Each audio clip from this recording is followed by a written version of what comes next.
Well, I guess it's 9 o'clock, so I guess we can get started. Now, who here has caught a swarm? Who here has caught several swarms? All right, so some of us, about half has caught at least one swarm. Well, hard to beat catching free bees. It's good for the bees, good for the beekeeper, good for the community, it's good for everybody. So hopefully this is going to help you guys out to have a little bit more success in catching bees. What we're going to do is we're going to talk a little bit about the swarming in general, and then we're going to talk about catching bees in a swarm trap or a bait hive, depending on what you like to call it, and also how to catch a swarm whenever you see a bunch of bees on a tree, like a big blob. How do you get those into your apiary? So swarm catching is pretty easy, unlike what Will Ferrell might say in the Anchorman. It's pretty simple. It's fast, it's easy, you know, and it's a way of expanding. You can sell bees. It's hard to miss out whenever you're catching bees. So your colony, of course, swarming is the way that hives reproduce, right? One colony turns into another colony, the bees are a superorganism, so that's their way of reproducing. And just like every creature on Earth, there's a desire to reproduce and to expand. And so that's what swarming is, right? It used to be that everyone used to say that whenever a colony would swarm, about 50% of the bees would leave. Well, the most recent research indicates that it's actually more than 50% leaves. It's closer to 70%, somewhere between 60 and even 80%. So a huge percentage of the bees leave the colony whenever they swarm with the mother, with the old queen. Everyone knows what swarming is in the first place, right? Okay. So yeah, it's their way of reproducing. Swarms are always planned, so it's never like they just have like impulse and all of a sudden they say, hey, you know what, let's go, and they just pick a day at random. It's always planned out. Swarming is not absconding. Absconding is when your entire colony leaves. The queen leaves and all the bees leave. You know, such that maybe if it's being overrun with varroa mite, they might abscond.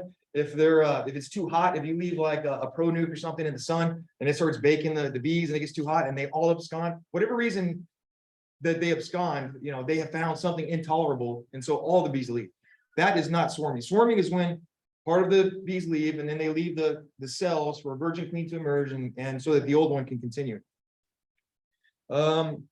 Swarming has a genetic component to it. So swarminess, it is genetic. So if you have a colony that wants to swarm for no good reason, do not use those swarm cells because you're promoting those bad genetics.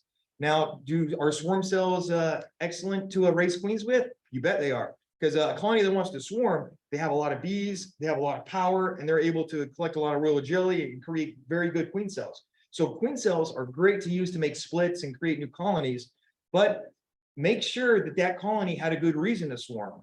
If you find swarm cells, have a look in there and say, all right, am I honey bound? Is there like honey and stuff where there should be brood? Or is there just eggs and pupa and stuff everywhere so the queen has no more lay space? You know, something like that. They have a very good reason to swarm. But if they don't have a good reason to swarm, if you still see plenty of lay space and they're laying cells, that would not be the greatest one to propagate those genetics. And if there's one thing I hate about the Carniolans, which I run Carniolans, it's their swarminess. Whenever I lived in Texas, it seemed like the Italians were a lot more forgiving as far as how crowded a colony could get, and so how willing they were to swarm. So it does have a genetic component to it. A lot of you have probably heard that saying: a swarm in May is worth a bale of hay. A swarm in June is worth a silver spoon, and a swarm in July isn't worth a fly. So that's an old saying. Of course, the earlier you catch a swarm, the more you can do with it. It's going to expand more. You're going to get more honey. They're going to draw out more comb. You're going to be able to pollinate. Whatever the reason is that you want to beekeep, you're going to have more of that power earlier in the season. Later in the season, it's going to be harder to build them up strong enough to make it through the winter, and there's less you can do with them. But would I turn down a swarm in July? I would not. I'd be all over a swarm in July. Because if you see that this is from the 17th century, so 16 something was the saying. Did they have sugar at that time? No, sugar was very rare and very expensive. Honey was way cheaper. They used to bake more with honey. Honey was was the much easier thing to get. So nowadays, if I caught a swarm in July or even August, and if I wanted to get it through the winter, what would I do? I would feed it. I would build it up. I'd give it syrup. Could they feed back then? They could not feed back then. So there's some truth to that saying, but it's not as important as it once was. That's for sure. So colonies have to have a drone population before they start thinking about swarming. If they don't have drones yet, then they know that they're not mature enough. They know that the colony is not ready to split yet and create a new colony. So they're going to have drones before they decide to swarm. And so even, because the colony realizes that once the old queen leaves with 70% of the bees and leaves that virgin queen is going to have to go out, find the drone congregation area, mate, and come back, right? Well, she needs mature drones to mate with. It's not even enough just to have mature drones. She needs to have sexually mature drones, and they need to be at least a couple weeks old to be sexually mature. The apex of the sexual maturity of the drones is about a month old, and so those of us that like to raise queens and stuff, we say, hey, never start trying to raise queens until the purple eye stage of drones, because they say at that point, whenever you scratch open the pupa and you see the purple eye stage of the drones, then at least by the time you graft, they'll be far enough along that there will be drones that will be sexually active and able to mate your virgin queen. Whenever a swarm happens, drones do leave with the swarm. The average swarm has about 50 drones or so. Of course, that varies based on how big the swarm is, but the average one brings about 50 drones or so along with it. And of course, everyone knows what the drones are. Those are the fat bees with the big body ones with big giant eyes, no stinger. So the brood. So whenever they're planning out their swarm, the queen starts slowing down her laying, and since she starts slowing down her laying, there's less brood to take care of. And since there's less brood to take care of, the nurse bees that would have hung out as a nurse or a guard and stayed in the hive a little bit longer, they're like, well, we got nothing to do, so they accelerate their duties. And since their duties are accelerated, they start foraging earlier. And so with more foragers, they start bringing back more honey, they start bringing back more pollen, and the resources start growing shortly before a swarm. Now, keep in mind, a lot of times swarms are kicked off, or the thought of swarming is kicked off because of getting honey bound. They start putting nectar in the brood area where it's supposed to be the lay area. And so if that was their kind of like their idea considering swarming at that point, now that the queen is slowing down the laying and they start bringing in even more resources, well, now they're definitely going to swarm, because it's getting totally congested at this point.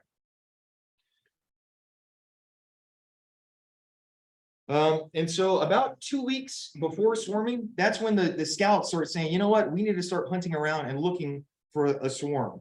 So that's when some of the foragers start kind of looking around to see if there's better accommodations out there that might work.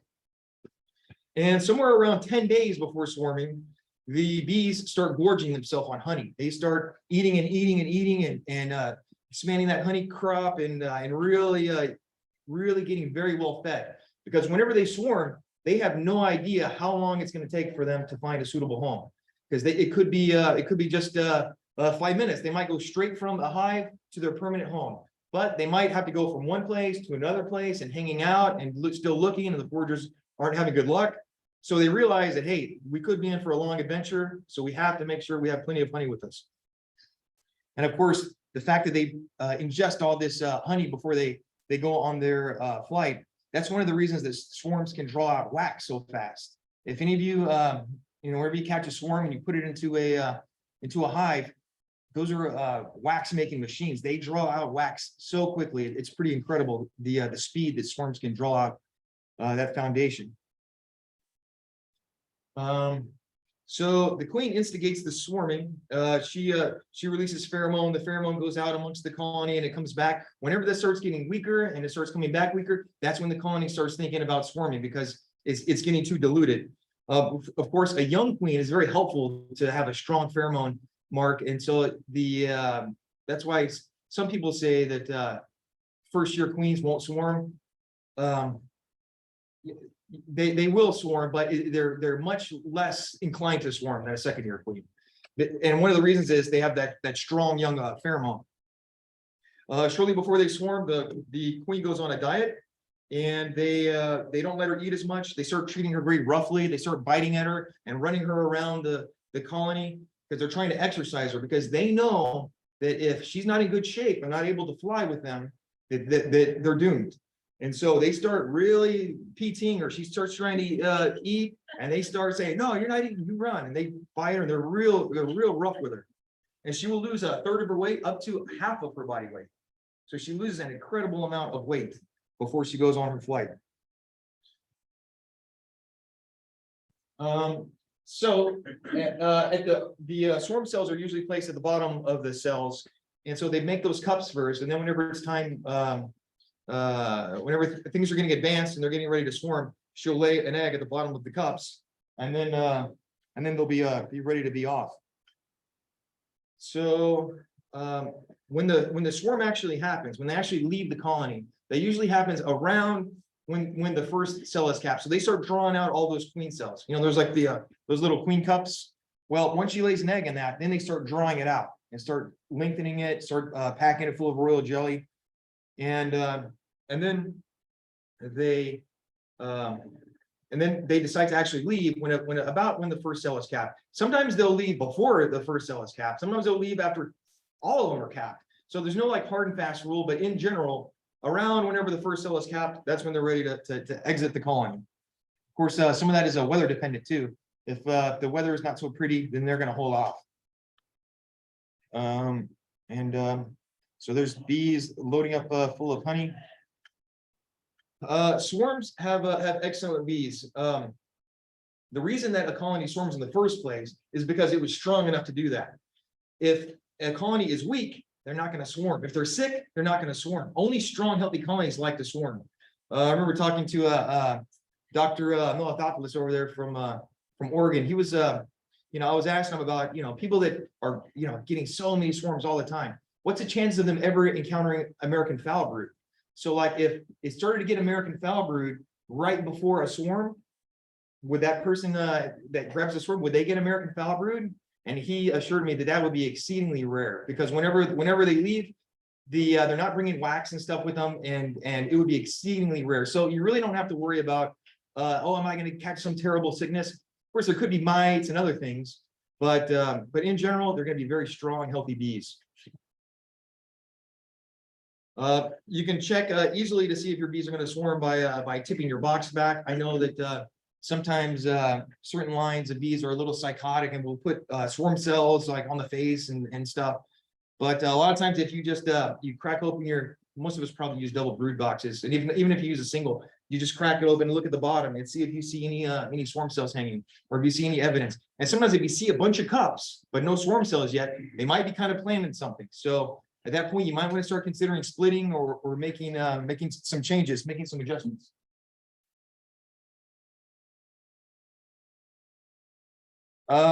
Bees swarm whenever it's pretty out. So if there's been especially several days of like kind of dreary weather, and then like a nice day, that's always when I'm like, if any of them were considering swarming or creating swarm cells, today's going to be the day. And sure enough, boom, they like to hit the door and go swarming on beautiful days. Swarming usually happens somewhere between 10 o'clock and 2 o'clock. Right there in the middle of the day is when they swarm. They like it with the sun nice and high. So 10 minutes or sometimes 15 minutes prior to swarming, 4 things happen in the colony. Now, these are kind of weird, bizarre things. I mean, all of us have probably encountered the bees doing like something weird, or you're like, what is going on? And some of us like never really get to the bottom of what exactly was happening. But in this case, there's 4 strange things that will happen. If you happen to be in a hive and it's 10 minutes out, but they're planning to leave, you will notice these things happen. The first thing is there's a calm. The foragers stop foraging. They know that, hey, today's swarm day. We're not going to forage. Somehow they communicate with each other and they know that we're going to do it today. And so there's a calm. There's no foraging. The foragers stay in, and it's almost like sick bees. They're all just like sitting there, like we're not gonna. Nobody moves, nobody dies, kind of thing. Then all of a sudden, they start breakdancing. They start spinning in bizarre dances, not the typical waggle dance that you've seen, but bizarre spinning motions. They're getting really psychotic. You might think you need an exorcist or something, but they are just getting really weird. And then the bees start running in zigzags all across the frames in a frenzy. So they go from this breakdancing and spinning to start running. That's the third thing they start doing. And then the fourth thing they do after they're done zigzagging across the frames in a frenzy is they start beating their wings. They start beating that thorax muscle, and it starts creating that loud, you know, sometimes like if a hive is nice and quiet, you break it open, like right now in a dearth or whenever, you can hear them start buzzing. Well, it's a loud buzzing because they all start beating their wings and, you know, getting ready to go. And once they all start beating their wings, then boom, they all start going out the entrance. They all start pouring out of the entrance. Who has seen a hive swarming out of the entrance? Yeah. Well, it's you know, it's always a bad feeling whenever you see them pouring out, and then it starts turning into a big tornado, and you're like, oh, there goes the bees.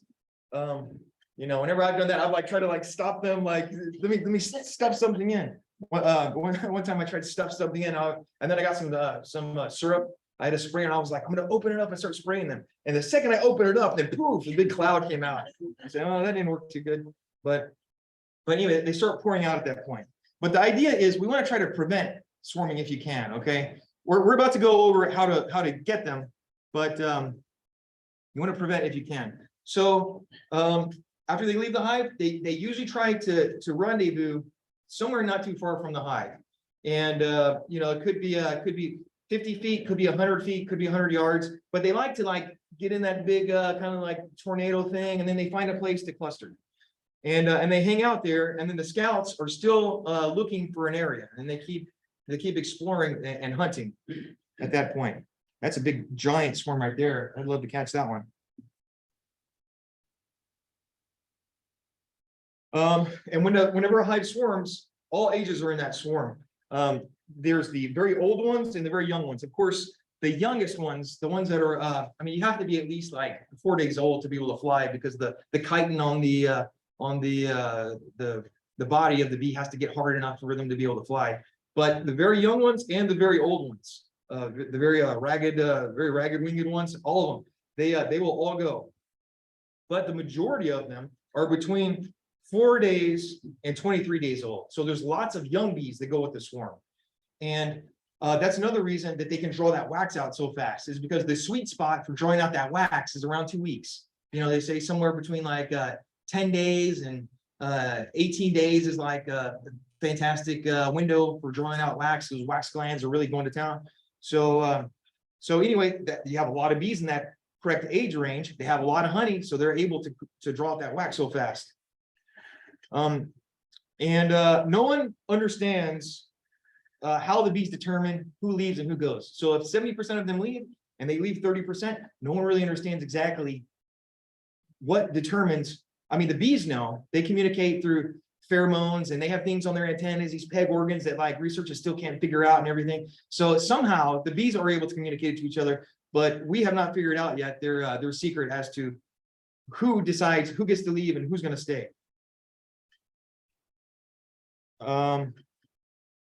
One thing is for sure, the queen sometimes does not want to go. Sometimes the queen is timid to leave, but they start forcing her out. They start biting at her and pushing her, and they push her out. And then so she's most of the time she's like, oh no, well I guess I gotta go. And so then like they all go together.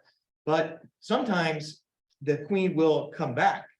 If she's like real scaredy pants, she'll come flying right back in the hive. And if she comes flying back in the hive, all the other bees will come back too, because they're going to say, hey, where's our queen? And so then they'll all come back in. And if you happen to be in that situation when that happens, you have a second chance. So you better get that queen out, get some frames out, get some bees out, go ahead and create an artificial swarm. Go and make a split. And I would go through and like smash all the queen cells except for like 2, and let the 2 best ones and let them create a new colony there. Or I'd smash it all and put in my own new queen, or what, you can do whatever you want, but you better get that queen out and get some bees out, get some relief, because you have to make them think that they swarmed, or else they're gonna do it again. They're gonna force her out again. And what happens is maybe the next day they try again, and maybe the queen gets scared and she goes back in a second time.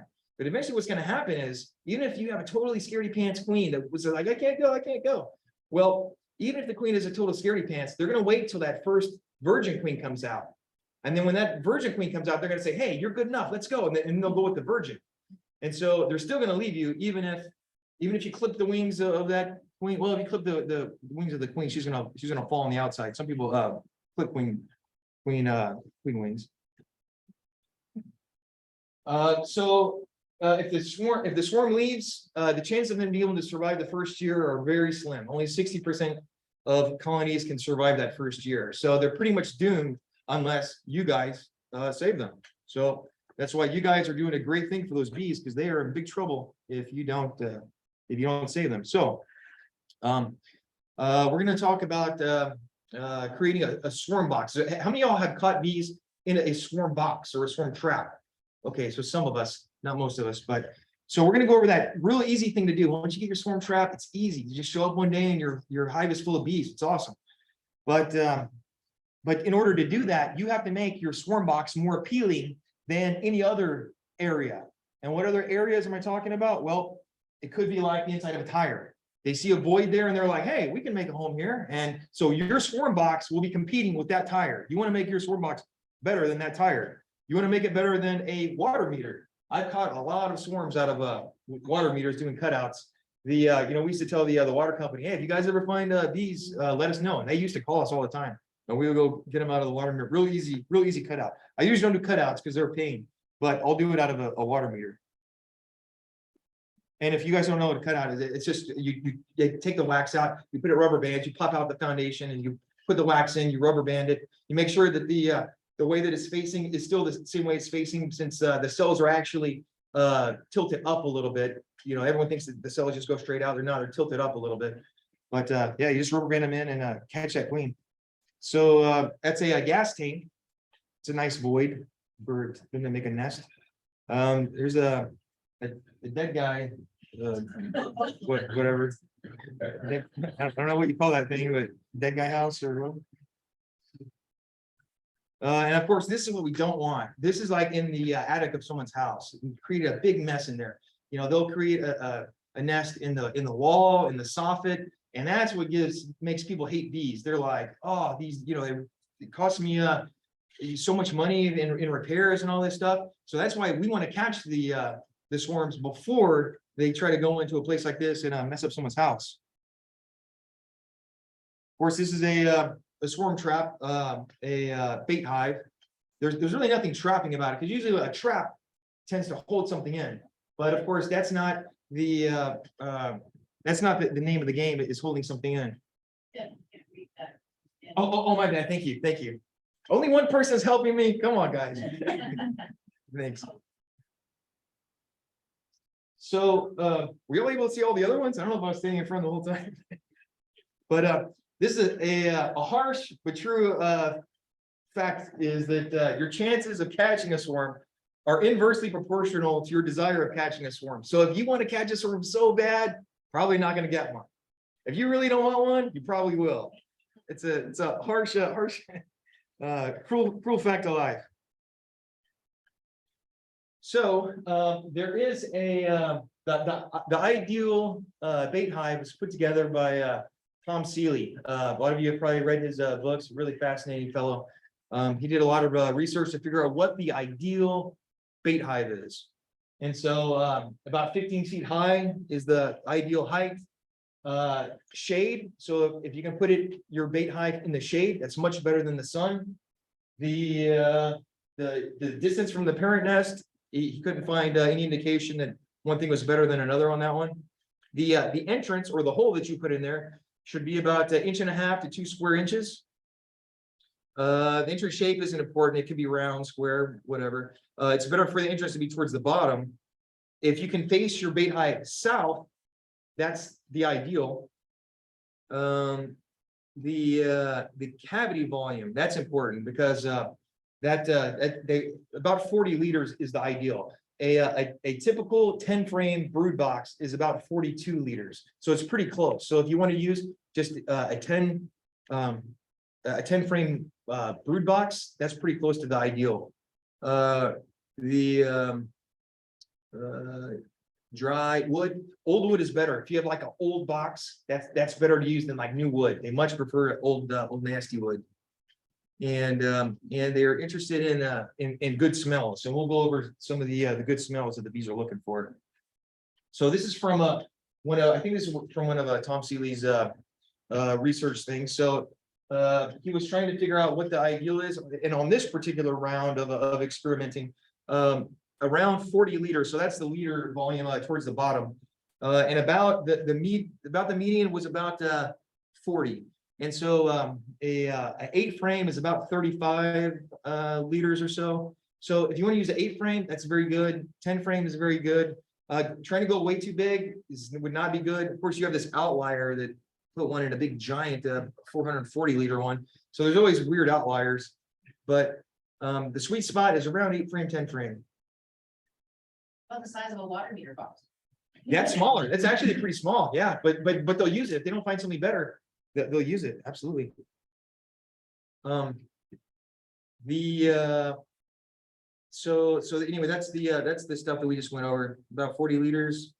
Camo is helpful. So that's one of our bait hives there. A lot of these images are not my images. I just grabbed images from online, but some of these are my images and stuff. So you see how this one, it's like real easy to hang. So we always have a collection of swarm traps that we just go out there and we hang because they're already ready. We have nails already, a big heavy duty nail that stays stuck in the tree year round. And whenever early spring is starting, or right before early spring, I'll just grab that box, easy peasy, hang it on the tree. All right, we'll see you. You know, I'll put a little squirt of Swarm Commander in or something, but anyway, it's easy peasy to hang it up, and then like you come back and you find bees in it. So anyway, that's like a permanent. You see that round, the round thing. That's where you just hang it on the nail on the tree. The kids like to throw rocks and stuff at bees, and they see bees coming back and forth. I mean, kids like throwing rocks at a wasp nest, which I approve of that. But the bees, you know, it's better if not too many people see the bees. So camo can help. Ted? Yes. Yeah, are you saying that the beginning of every bee season? Yeah. You're hanging that thing, hoping there's a swarm to come by and say, Yes, exactly. Yep. Yeah, because I mean, there's always bees around. There's always honeybees around, and all it takes is like one excited. Whenever they're thinking about swarming, you know, if one scout finds it, comes back and excitedly does a waggle dance. The more they're excited about a spot, the more they'll do the waggle dance to get more attention of the other ones that are scouting. And so the more they'll come out there and check that spot, and before you know it, they're going to decide, hey, we have a spot, and they go. it's the way you spray in there. It's very important. Swarm Commander is the cat's meow. Well, I'm gonna have that on here, but yeah, definitely important. What's that? Cats? No. Yeah, you hang them up in the tree, and like this is a small pole. You know, they can't get it. Cats? Oh, okay.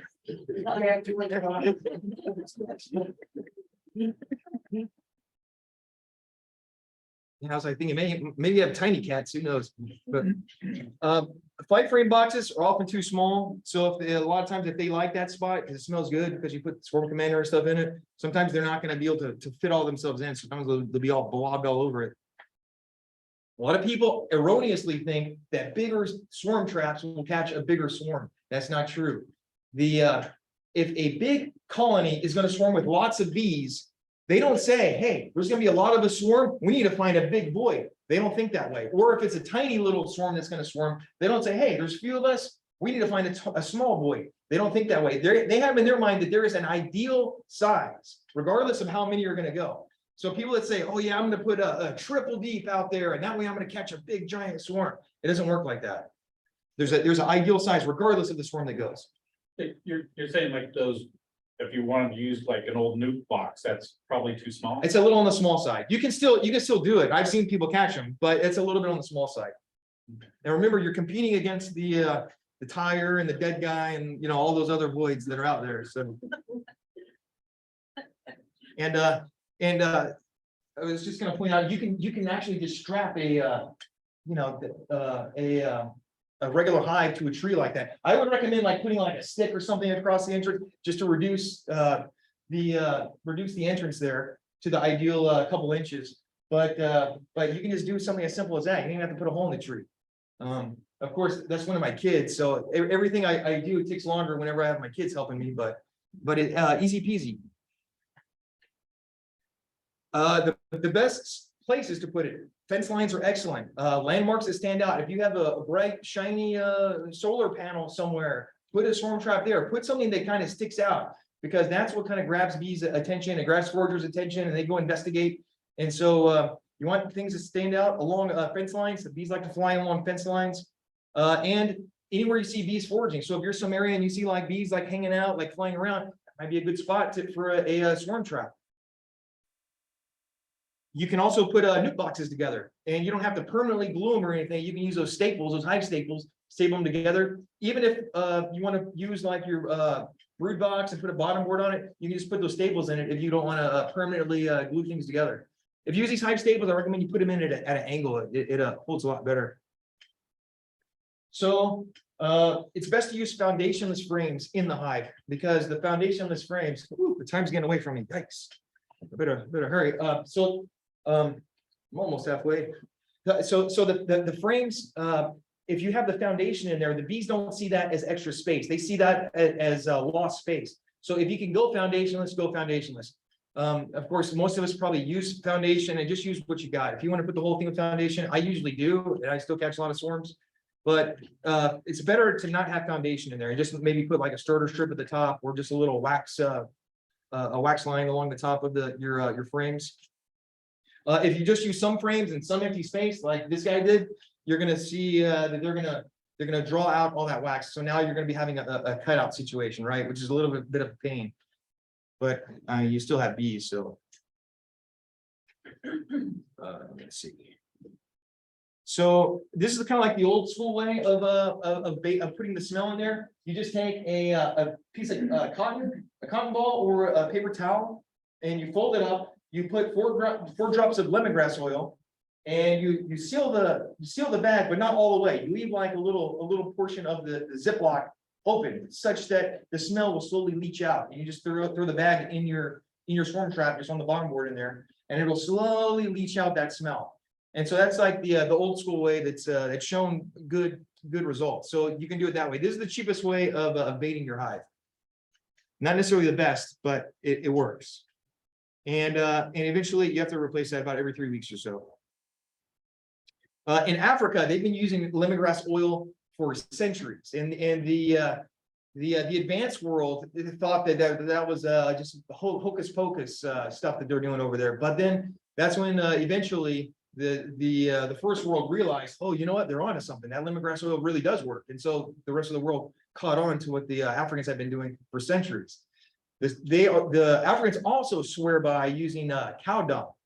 No one's really researched the whole cow dung thing, so maybe these young people will end up researching that and discover that cow dung has some great effect on catching swarms also. Maybe the bees or maybe the cows are eating lemongrass, and I have no idea what it could be, but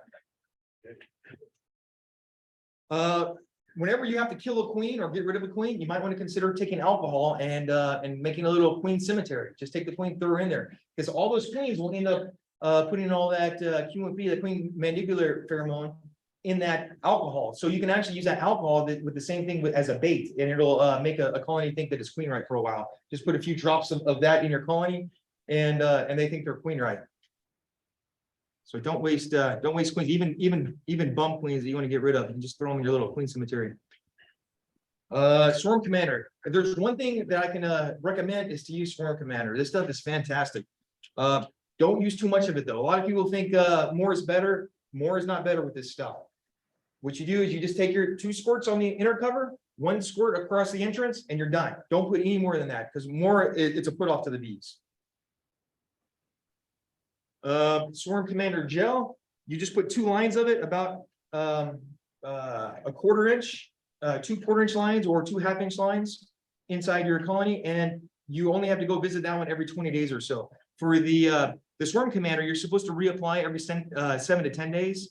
But if you go to reapply and you can still smell the smell of lemongrass, don't add more because it's going to be too strong. So if you don't visit your hives too often, you can try out that gel. I have not really tried this gel yet, but I have friends that have, and they say it's just as good as the other Swarm Commander. So maybe it's good. It's kind of a new product to the market.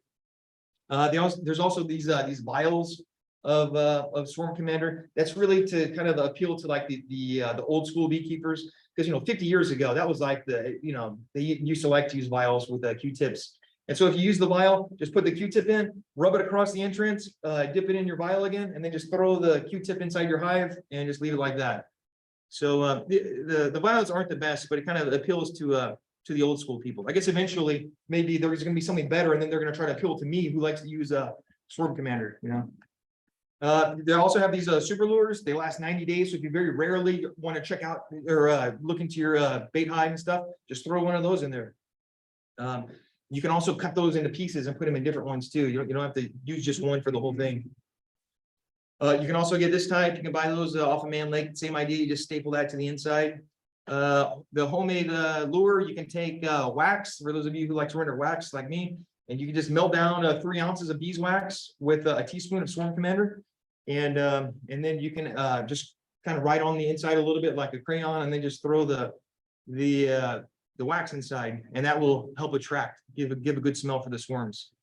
Black comb is very attractive to swarms. So what else you gotta do with old nasty black comb? You're not gonna render it because you try to melt that down, it turns into nothing. I mean, it shrinks down into very little. So the best thing you can do with old black wax, use it for a swarm trap. And if you want to use like 2 black frames, there's a good chance you're going to especially get wax moth between those 2. And if you're worried about getting wax moth on these, because wax moth, they much prefer this black wax to like brand new pretty wax. And if you're worried about your stuff getting hit with wax moth, you can spray this Surtan on it. It's like you can buy this from Man Lake or any date ant, but it's like got it's a bacteria that only hurts wax moth. So wax moth larvae will eat the wax and they instantly die. So you're not gonna have a wax moth problem with that. Propolis, it's good to paint the inside of your hive with propolis, that attracts them. There's a lot of different types of swarm traps. The interceptor, the swarm trooper, these bee cages, these aren't so great, but they cost like $5, but I wouldn't recommend it. They have these molded fiber ones. They won't last you too many seasons, and you have to do a cutout, so that one's not so fantastic. You can make your own type with like a pot or something, and you're gonna have to do a cutout on that one yourself. Too much Swarm Commander, they're unlikely to go in, and they might collect at the bottom. You can 15 feet high is the ideal. Be careful with ladders because it's dangerous. It's better to back a truck up to like the edge of to where you're going to hang the swarm trap. So there's like a good spot right there. Of course, you see that's along a tree line. Standalone trees are a great spot. So if there's a field with 1 tree in it, hang that swarm trap right there. A weird recognizable tree like that, broken one, that will be recognizable to the bees. So that'd be a good place for a swarm trap. Cutouts are tough. If you're a young person and you want that kind of digging through stuff and dusty and honey and angry bees and all that, go for it. It's dangerous with electricity and stuff. And also just keep in mind, if you want to do a cutout for someone, once you poke a hole in their wall and start trying to expand, remember that you're pretty much married to getting all that wax out and getting all that beads out, because you can't really have a job and say, hey, this is too big of a job, I'm out of here, good luck. So you kind of have to see it through to the end. The first swarm, most of the time, a colony swarms 1 time and it's 1 and done, and that's it. Sometimes it'll throw out the first one and then it'll throw out a second one once that first queen goes, if they still have that swarming instinct. So and then sometimes they'll even do like a 3rd one and a 4th one. So they call that the prime swarm. The second one, they call it a bull swarm, and then it goes into a 3rd cast, 4th cast, and so on. But usually it's 1 and done. Hopefully it's 1 and done. I've seen some colonies, they keep sending out like little golf ball size swarms, and they're just totally suicidal. So catching a swarm from a tree, like that, if it's hanging there, the first thing you need to do whenever you show up is you look at it. You're looking for the queen. If you can find that queen, you can keep the whole colony. So who can find the queen on here? That's what you want to do. It's on here for those of you that are looking for it. We don't have time to be hunting around for it, but it is right there. So that's the queen. Once you find her, grab her by the thorax or the back wings, however you like to handle a queen, but get her, put her in a cage and put her in the hive. And then you can shake the hive in there and they're all gonna stay there. I like to use those plastic queen catcher cages. It's a good idea to spray the whole colony with syrup. That way the outside ones, they won't fly. And a lot of times they're hungry, so that makes them happier. The colony, if you see them all like doing a waggle dance in the same direction, that means that they pretty much decided on one certain spot to leave. So don't be like showing up, oh yeah, you have a swarm and you find it. And then you're like, okay, I'm going to go home and get my equipment. If you see several, like 5 or 6 of them doing a waggle dance in the same direction, then they've about decided where they're going to go and they're going to leave and you're not going to have time to come back. So if you don't have your stuff, you just ask the person, hey, do you have a box? Can you like find me something that I can like capture them in and bring it home in a cardboard box or whatever? It's an ancient art. You can put it on a paint roller extension. Those things, you can get one that's like 26 feet long. So go to Lowe's, Home Depot and get a paint roller extension and put a bucket at the end. And if that swarm is on a branch, you just hit the swarm onto the bucket and they fall in there. And then you can you'll run back and put it down and then dump the bees in the hive and close it up. Easy to do. And if you have to choose between getting like the longer one or the shorter one at Home Depot, always get the longer one because you're going to regret it. Trust me, there's going to be one that's just a couple feet out. And you're like, oh, why didn't I get that longer one? You can also, instead of using the paint roller at the end, you can also use a flagpole holder with the extension.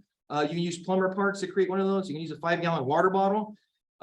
You can create something that swivels so it keeps it level. So whenever you go to lower it, it doesn't like encourage them to fall out. If they're on a wall that's way up high, you can put like a dustpan on the end. You can also create a queen throne. So this is an open brood. If you put this close to the swarm, they're going to mosey onto it.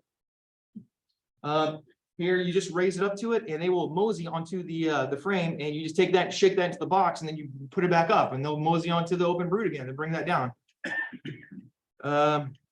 If they need a little incursion, you can coax them in with some smoke.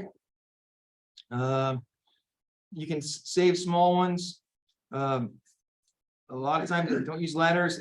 A lot of times, cherry pickers can be good. Sometimes when the queen poops out, they lay on the ground, and it's easy to get them in. You just put the box on the ground. If you can find the queen, she's usually easy to pick out. You put that in, and they'll go in. They're attracted to the dark spots. Be careful with your bottom board. A lot of times they'll go under the bottom board, so you might need to create a little ramp or throw like some dirt or something to encourage them to go in. Fences can be tough. Sheets are helpful if you want to shake them down that way. It's easier for them to march and easier for you to see. You can catch them in a laundry bag. You can just stick it under your seat so if you see one. If you're starting to have small hive beetle problems in your area, swarms do travel with small hive beetles, so it's not a big problem in Washington yet. Little joke I threw in there. So to get a hive down that's like super high, you can take a bow and arrow, shoot it over the thing, and then bring a rope that's tied to a rope, and then you pull it up. You can also put, like, if the rope is too heavy, you can put a fishing reel and instead of fishing reel across it. So that's the basic. You can also shoot it down, but only do that if you are very familiar with firearms and you understand firearms. So you have to use a shotgun with a full choke on it. Turkey shot's good, rabbit shot, but you need to make sure you have a full choke so the pattern will be nice and tight. But only do that if you know exactly what you're doing. You can't use rifles. Rifles, a bullet keeps going, right? Pistols and bullets keep going. So only a shotgun. And if you know exactly what you're doing and you're out in the middle of nowhere, you can put a queen excluder on the bottom. So that way the queen can't leave. The queen will never, the swarm won't leave if you use a queen excluder on the bottom of your hive. Sometimes the scouts take too long. And so they start laying wax wherever they are, but that's not going to work out for them. So you can save them out there. Tanging, beating metal together, ding, ding, ding, ding, ding, ding. If they're out swarming and you start banging metal together, they'll all kind of settle down and they'll all land soon. So some people say it's beekeeping lure. I've seen it happen too many times that I don't think it's beekeeping lure. I think it's real, but because people have done it for centuries and I think it actually works. You do it? Yeah. Well, there's different camps. So you're in my camp, but there's some people that don't believe in it.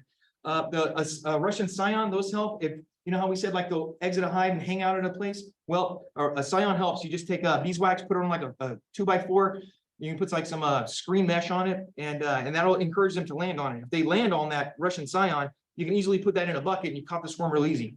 You can check out more information on honeybee democracy and other swarm trapping books. And you can catch swarms because it's good for everybody, good for the community, you and the bees. And that's it.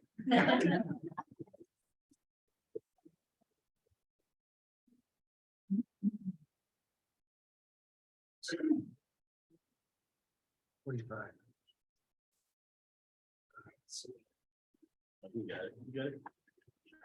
All right, so. This is Ted, I thank Ted for, I didn't introduce him before. Ted McFall, he's the president of one of our local beekeeping association clubs, local beekeeping clubs. So I just want to thank him for this valuable information, and I hope that you guys got something out of it.